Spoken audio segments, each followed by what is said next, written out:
Hello and welcome to another episode of Moonshot Nutrition. My name's Addison. Today I want to talk to you about your insulin response to protein powders. Yes, you heard me correctly. When you take protein powders, you risk getting what is called an insulin response. Insulin response simply means after you take the protein, your body will actually produce insulin in response to the protein that you took.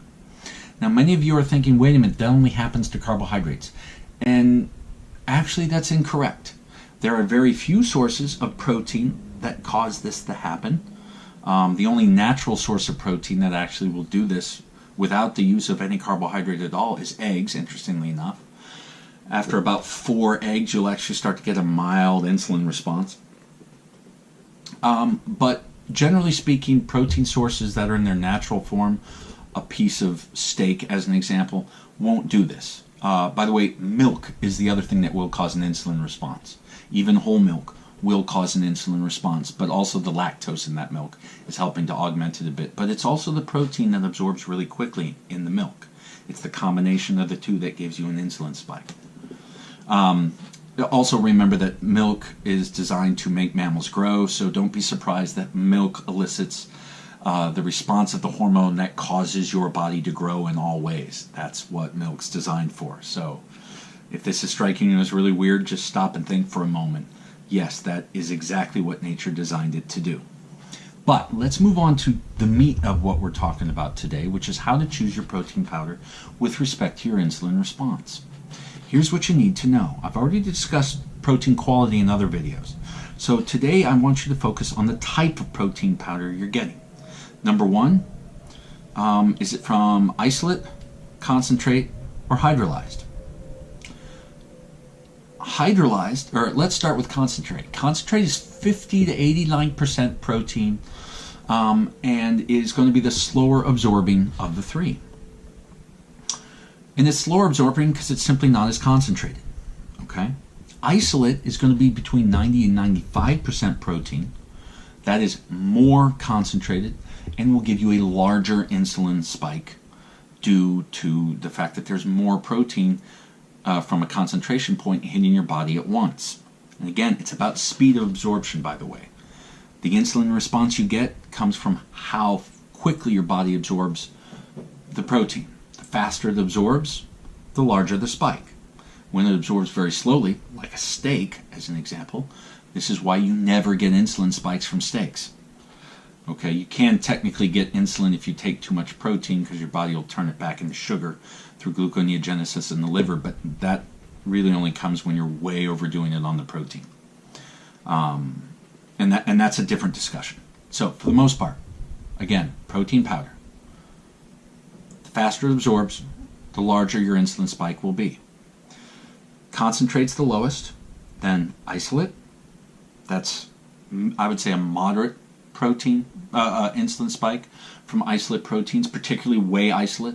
Whey absorbs faster than does soy or beef isolates. It also absorbs faster than egg whites. And then lastly, you have what is called hydrolyzed protein or protein hydrolysate. In theory, you could probably make it from multiple sources, but right now I've only ever seen it in whey. But who knows?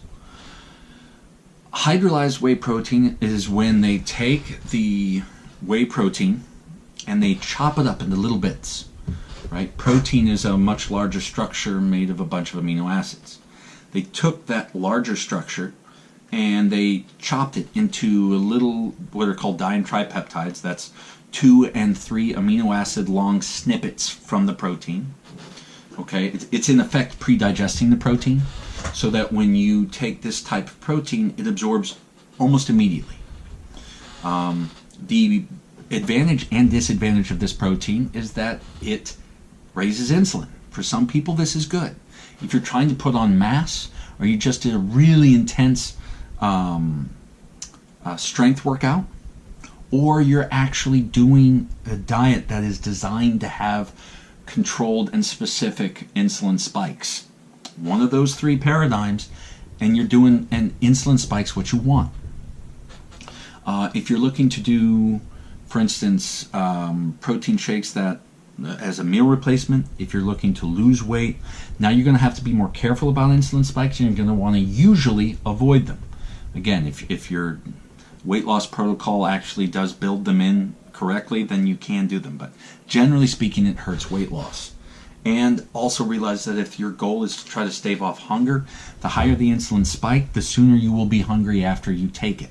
So if you take protein shakes that have a low insulin or no insulin response, they are going to take longer for your body's hunger to build back up. Fun fact. So the last thing you need to know is that this is where vegan protein powders shine. Well, I've stated in other videos that they don't work as well from an athletic point of view. They work really well if you're trying to avoid insulin spikes, particularly the mixed plant protein powders that usually don't have any soy in them. These, because they always absorb slowly, even when they add the enzymes to try to increase their absorption, because of the way different plant-based proteins will absorb at different rates, your body's response to it almost never includes insulin because you just can't get the whole thing to absorb quickly enough. So in that sense, low carbohydrate protein powders are really good for weight loss. And since I mentioned carbohydrate, I said low carbohydrate protein powders from plant-based sources are great for weight loss. One of the best. The other thing I want to mention here is that obviously if you're trying to avoid insulin spikes, remove carbs. If you're trying to increase insulin spikes, feel free to add some carbs.